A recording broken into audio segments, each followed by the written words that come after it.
Bagaimana bisa mengungkap mafia migas dalam kasus korupsi Pertamina 193 triliun lebih ini yang berdampak salah satunya adalah dengan dugaan oplosan antara Pertalite menjadi Pertamax. Kami bahas bersama Mulyadi, anggota Komisi 12 DPR RI dari fraksi Partai Demokrat. Malam Pak Mulyadi, dan juga bergabung bersama kami dengan pengamat ekonomi energi UGM, Fahmi Radi. Malam Pak Fahmi. Malam Audrey, Ya. malam Pak Mul. Saya mau ke Pak Mulyadi dulu. Pak Mulyadi, kalau tadi dalam rapat Pertamina Patraniaga membantah ya pernyataan dari Kejaksaan Agung yang menyebutkan ada temuan fakta terkait dengan campuran atau blending ya, oplosan dari Pertalite dan juga Pertamax. Jadi bagaimana Anda melihat kasus ini? Oh ya, tadi kita baru saja siang tadi sampai sore kita melakukan rapat dengan salah satunya dengan Pertamina Patraniaga. Tentu sekaligus kita mendalami isu-isu yang terkait dengan persoalan hukum yang ramai pada saat ini. Kami menanyakan secara langsung kepada PT Pertamina Patraniaga, yaitu terkait dengan masalah RON 90 dan 92 ini. Kan ini yang menjadi masalah sekarang. Seakan-akan RON 90 itu direkayasa, kemudian mereka dijual menjadi RON 92, yaitu Pertamax. RON 90 adalah Pertalite. Nah, dan yang pertanyaan mendasar yang kami lakukan adalah saya sebagai anggota DPR RI Komisi 12 mempertanyakan apakah Pertamina punya fasilitas blending untuk merubah dari RON 90 menjadi 92. Blending itu alias oplosan ya atau campuran gitu ya? Oplosan ya, itu oplosan. Tapi dinyatakan tidak ada. Yang dilakukan oleh Pertamina Patraniaga selama ini adalah mereka hanya melakukan penambahan zat adiktif dan penambahan zat pewarna dalam rangka untuk meningkatkan kualitas. Maka dari itu kami mencoba mempertanyakan terkait dengan uji kualitas. Nah, di sana disampaikan bahwa uji kualitas itu adalah menjadi tanggung jawab dari Lemigas. Jadi pada saat rapat tadi dinyatakan bahwa Pertamina menyatakan mereka tidak punya fasilitas apapun untuk merubah dari RON 90 dan 92. Tentu ini persoalan yang sangat teknis, kami anggota DPR juga tidak tahu persis apakah itu bisa dilakukan atau tidak. Namun sebagai anggota DPR yang melakukan fungsi pengawasan, tentu hal ini yang paling pertama kami yakinkan bahwa Pertamina tidak melakukan pengoplosan. Karena berita ini sudah sangat ramai ya, sangat viral. Tapi apakah Pak Mulyadi, para anggota DPR juga kemudian tidak bertindak apa-apa dengan tadi pernyataan dari pihak Pertamina Patraniaga? Kita justru tentu mendalami persoalan yang ada. Tentu kita mencoba dulu mendalami apa persoalan-persoalannya. Pertama, kita menanyakan mekanisme pembelian. Kalau ini RON 90 itu ternyata ada dua. Satu dibeli dari produk, langsung dari kilang ya dalam negeri. Yang satu lagi dibeli dari luar negeri. Bagaimana mekanisme pembeliannya dan bagaimana mekanisme fungsi pengawasannya? Nah, ini juga kita tanya juga kepada perusahaan distributor minyak yang lain seperti Shell, Vivo, AKR dan lain sebagainya. Apa yang mereka lakukan dalam melakukan pengawasan untuk memastikan bahwa RON 92 yang mereka beli itu bukan adalah RON yang kualitasnya. Pak Mulyadi, sebentar saya tahan dulu sampai di sana. Saya mau tanya ke Pak Fahmi. Pak Fahmi, kalau saya baca di beberapa pendapat di media online, Anda bilang bahwa kasus seperti ini, seperti tadi pembelian, impor, kemudian masalah untuk blending, ini katanya benar, ada kemiripan dengan yang pernah terjadi di tahun 2015, dengan saat itu ada Satgas Anti Mafia Migas, pembubaran Petrol juga pada saat itu? Ya, jadi saya salah seorang anggota tim anti mafia migas yang ketuanya adalah Faisal Basri. Kita melakukan beberapa kajian juga penyidikan itu ya, sampai ke Singapura juga, bahwa modus yang digunakan oleh pelaku mega korupsi ini, saya bisa berkeyakinan ya, bahwa mereka adalah mafia migas. Mafia migas itu sekelompok orang gitu ya, pengambil keputusan di Pertamina, kemudian juga para pengusaha, dan pihak-pihak lain yang bersekutu untuk melakukan korupsi keuangan negara gitu ya. Itu satu. Nah, dari modus tadi salah satunya adalah blending gitu ya. Jadi saat itu juga dilakukan blending di kilang yang ada di Singapura tadi. Hanya waktu itu blendingnya itu dengan melakukan downgrade gitu ya. Karena yang dibutuhkan adalah premium, kemudian dari Pertamax di downgrade menjadi premium gitu ya, atau RON 89 itu ya. Nah, secara teknis itu tidak menimbulkan masalah karena kualitas baik diturunkan menjadi premium yang kualitasnya lebih rendah. Tapi yang sekarang gitu ya, berdasarkan penjelasan dari Kejaksaan Agung gitu ya, yang itu menyatakan bahwa memang ada upaya blending tadi. Nah, blending yang saat ini adalah upgrade gitu ya, dari Pertalite, membeli Pertalite kemudian di blending menjadi Pertamax. Yang harganya lebih mahal. Nah, yang harganya lebih mahal. Yang saya ketahui dalam proses blending itu tidak dibutuhkan alat yang canggih gitu ya.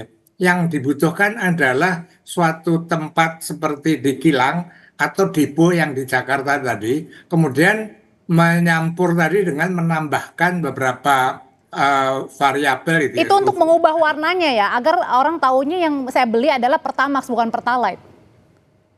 Iya, warnanya diubah tadi supaya tadi gitu ya. Nah, kalau itu benar, saya kira ini sangat merugikan bagi konsumen itu ya. Misalnya saya membayar Pertamax dengan harga Pertamax, tetapi sesungguhnya saya dapat Pertalite dengan harga yang sebenarnya lebih murah. Dan saya kira meskipun sudah dibantah oleh Pertamina, tapi ini tidak menghilangkan ketidakpercayaan tadi. Nah, ini berbahaya gitu ya. Kalau sampai konsumen tidak percaya tadi. Karena tadi juga Pertamina juga bilang memang membantah, tapi kemudian juga menyatakan bahwa hanya ada penambahan zat saja, itu sebenarnya juga tidak dibenarkan kayaknya Pak Fahmi. Nah, pertanyaan berikutnya adalah Pak Fahmi, apakah temuan-temuan Pak Fahmi di tahun 2015 dengan adanya mafia migas pada saat itu orangnya atau oknumnya masih sama nih dengan yang sekarang ditemukan? Nah, memang terjadi pergantian itu ya. Ada semacam regenerasi itu ya. Salah seorang yang ditangkap. Tapi masih satu jaringan nggak, Pak? Nah, tapi saya berkeyakinan itu satu jaringan itu ya. Karena yang ditangkap sebagai tersangka itu kan anaknya Reza Khalid gitu ya. Yang rumahnya digeledah juga. Nah, pada saat itu kami menenggarai gitu ya. Bahwa Reza Khalid itu salah seorang dari mafia migas tadi, tetapi kita kesulitan untuk membuktikan, tidak ada jejaknya, tidak ada alat bukti, dan kami sudah datang juga kepada KPK, dan KPK mengalami kesulitan karena ya tadi tidak ada alat bukti yang bisa digunakan, dan lokusnya itu ada di Singapura, di luar teritorial tadi. Nah, kalau benar gitu ya, kalau benar ini bapaknya kemudian sekarang anaknya, ini kan satu jaringan dalam melakukan kejahatan tadi gitu ya, dan ini modus yang digunakan sama persis gitu ya, seolah-olah itu melanjutkan apa yang sudah dilakukan oleh di tahun 2015 kali ini 2025, artinya ada 10 tahun dalam tanda kutip ya generasi sebelumnya, dan yang sekarang ini barangkali anaknya kurang piawai dan ditangkap oleh kejaksaan gitu, Audrey. Oke, Pak Mulyadi, kan kita tahu juga apakah dengan tadi ada terkesan dalam waktu 10 tahun yang dulu nampaknya tadi Pak Fahmi bilang nampaknya ini oknum-oknumnya atau jaringan-jaringannya sama aja. Ini apa yang dilakukan oleh DPR nih? Begini, jadi karena tadi Pak Fahmi menyinggung masalah Petral ya, kebetulan waktu itu kita membentuk Panja Migas.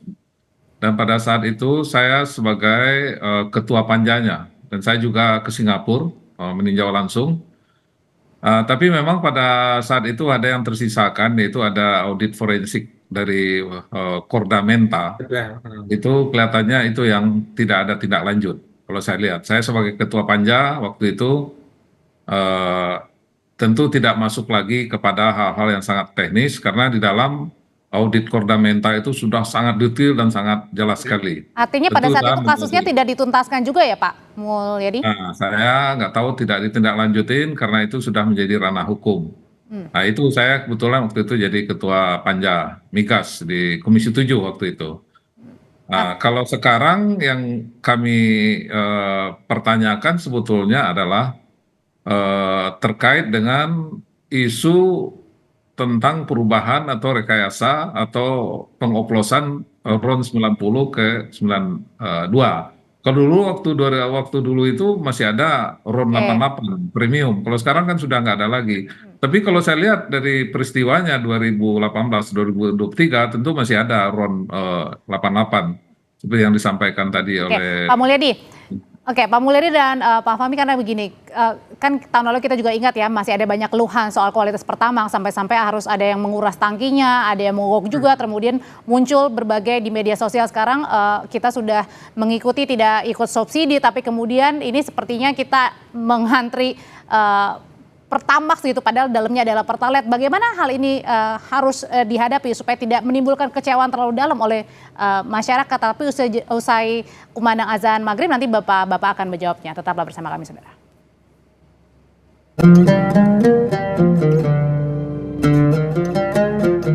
Allahu Akbar, Allahu Akbar, Allahu Akbar,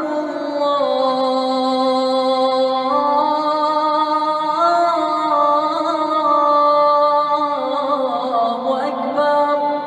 Asyhadu an la ilaha illallah.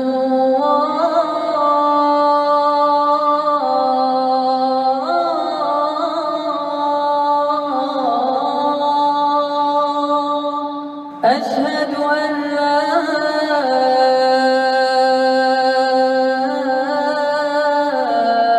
إله إلا الله.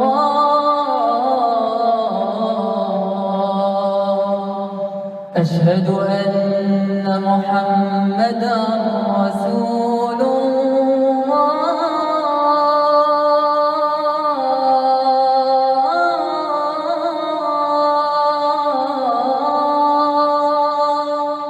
أشهد أن محمدا رسول الله.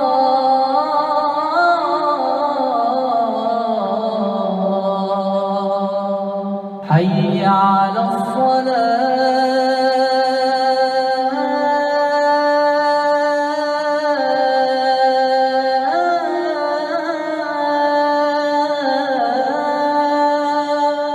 حي على الصلاة.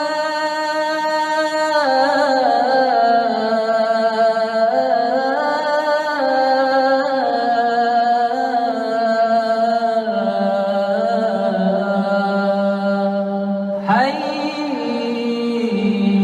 على الفلاح.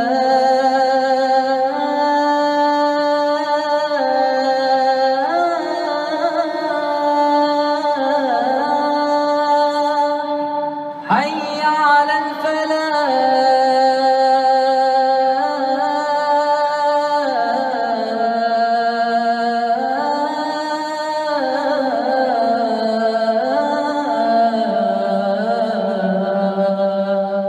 الله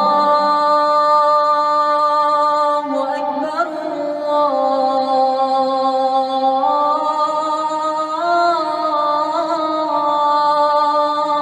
الله أكبر.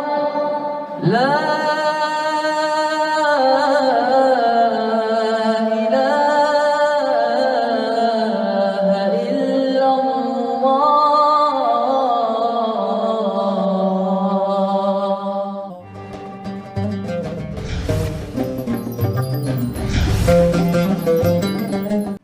Melanjutkan perbincangan kita sebelumnya, pertanyaan saya sebelumnya, Pak Mulyadi, ini banyak keluhan sebelumnya tentang kualitas pertamax sampai-sampai ada pelanggan yang harus menguras tangki. Ada juga sekarang di media sosial di mana masyarakat ini mengeluhkan, saya sudah tidak ikut untuk beli pertalite karena tidak mau membeli subsidi begitu ya. Tapi kemudian saya yang dibohongin, ini gimana menyikapi kekecewaan dari masyarakat ini, Pak Mulyadi? Nah, itulah yang kita tekankan tadi di rapat dengan Pertamina, ini karena masalah pengoplosan ini sudah begitu viral ya, Masif. sudah mempengaruhi juga opini Ya. masyarakat, dan juga tentunya akan berdampak kepercayaan masyarakat kepada Yes. Pertamina. Itu yang paling mendasar sebetulnya. Kalau persoalan hukum adalah dari sisi lain ya. Ya. Tentu hukum punya bukti-bukti dan pembuktian sendiri. Tapi yang perlu DPR gerak cepat itu adalah bagaimana persoalan yang viral di masyarakat ini Ya. jangan sampai mengganggu distribusi dan pelayanan Pertamina kepada masyarakat. Dan kami minta Pertamina untuk segera meyakinkan bahwa Pertalite atau Pertamax Pertamax. yang RON 92 itu bukan Pertalite. Oplosan. Ini kan orang mengira, wah saya kok beli Pertamax ini Iya. ternyata RON-nya 90, berarti saya ditipu ini. Iya, selama ini Ya. karena kan tadi Kejaksaan Agung bilang ini sampai 2023 temuannya, jangan-jangan banyak yang menyatakan jangan sampai sekarang nih. Saya aja nggak tahu, tadi aja kan hanya dengan mengubah zat dong ya Pak Fahmi ya. Tidak terlalu susah Ya. nih untuk Makanya ini harus kita putus. Ini kan tadi saya lihat beritanya itu kan peristiwa 2018-2023. Kita pastikan 2024 atau 2025 lah sekarang, itu hal itu tidak terjadi. oke. Kalau persoalan-persoalan sebelumnya biarkan itu menjadi ranahnya Ya. aparat hukum. Kita- Tapi yang paling penting bagaimana 2025 ini masyarakat tidak mengira seperti yang berita-berita yang Oke. ada saat ini. Gimana caranya tuh Pak Fahmi kalau gitu meyakinkan Ya, masyarakat jangan-jangan sampai yang sekarang pertama nih kita saya setuju dengan Pak Mul gitu ya, bahwa muncul ketidakpercayaan konsumen terhadap Pertamax yang ada di situ. Nah, menurut saya ini berbahaya gitu ya. Kalau kemudian itu meluas ketidakpercayaan tadi, orang akan, saya membayar Pertamax tapi dapat Pertalite, mendingan saya beli Pertalite saja. Nah, ini akan terjadi apa? Migrasi gitu ya. Dari Pertamax ke Pertalite akan timbul masalah baru, beban dari subsidi tadi. Nah, ini yang berbahaya itu ya. Nah, bagaimana caranya? Saya kira Pertamina tidak cukup hanya membuat bantahan atau statement, maka dia harus melakukan uji gitu ya.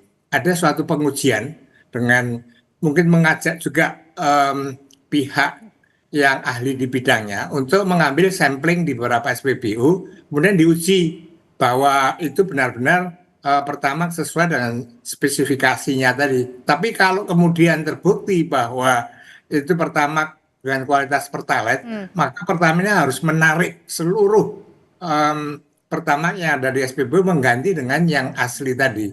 Saya kira itu salah satu cara untuk kembali meyakinkan dan memberikan masyarakat memberikan kepercayaan bahwa dia tidak ditipu membeli Pertamax tadi. Tapi karena kalau hanya statement bantahan itu saya kira nggak cukup gitu. statement bantahan tidak akan cukup ya, karena bisa jadi bukan hanya migrasinya pada akhirnya adalah saya beli Pertalite, tapi bisa saja saya tidak mau ke Pertamina lagi, lebih baik saya ke SPBU yang lain. Itu kan juga Nah, bisa juga itu akan menurunkan terjadi. pendapatan juga kan di Pertamina. Iya.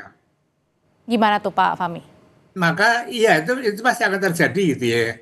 Akan menimbulkan masalah-masalah baru. Maka saya tadi setuju dengan Pak Mul, sekarang ini fokusnya bagaimana meyakinkan masyarakat bahwa Pertamax-nya tadi memang sesuai dengan kualifikasi tadi. Gimana caranya? Maka perlu diadakan suatu uji gitu ya. Uji dari sampling-sampling tadi. Oke. Nah, kemudian secara terbuka disampaikan bahwa ini memang asli. Tapi kalau memang benar bahwa itu hasil blending, maka Pertamina harus berani menarik seluruh Pertamax dari SPBU tadi mengganti dengan Pertamax yang sesuai dengan kualifikasinya. Tanpa itu saya kira akan sulit meyakinkan masyarakat. Dan masyarakat tapi juga bisa menuntut ya Pak dalam kasus ini ya? Nah, bisa juga karena merasa dibohongi, dia bayar Pertamax tapi dapatnya Pertamax KW, itu kan atau itu kan berat itu. Oke. Terakhir singkat aja Pak Mulyadi, Komisi 12 ini rencananya setelah memanggil hari ini Pertamina Patraniaga, apalagi yang dilakukan nih untuk menaikkan kembali trust publik? Ya, tadi kita betul-betul ingin meyakini bahwa Pertamax yang dijual saat ini betul-betul sesuai dengan spek atau sesuai dengan nilai RON yang disampaikan bahwa Pertamax itu RON-nya 92, bahkan ada 95, ada 98. Maka dari itu, kalau tadi disampaikan oleh Pak Fahmi bahwa bantahan itu tidak cukup, tentu harus dilakukan tindakan-tindakan lain untuk meyakinkan masyarakat, misalnya Lemigas secara berkala, mungkin dulu hanya berapa kali dalam 1 bulan atau dalam 1 tahun, sekarang agak diperbanyak dilakukan pengujian-pengujian on the spot misalnya dan lain sebagainya. Dan ternyata itu sesuai dengan spek yang dijual oleh Pertamina, itu kan akan menambah Baik. keyakinan masyarakat. Ini yang harus dilakukan segera dalam rangka mencegah terjadinya ketidakpercayaan masyarakat terhadap Betul. produk yang dijual oleh Pertamina. Itu Karena- yang kami Dan saya kira tekankan. DPR harus mendorong itu, Pak Mul. Oh ya, kita Ini mendorong menjadi itu. prioritas utama Oke. itu ya. Kalau masalah korupsinya itu biarkan kejaksaan saja.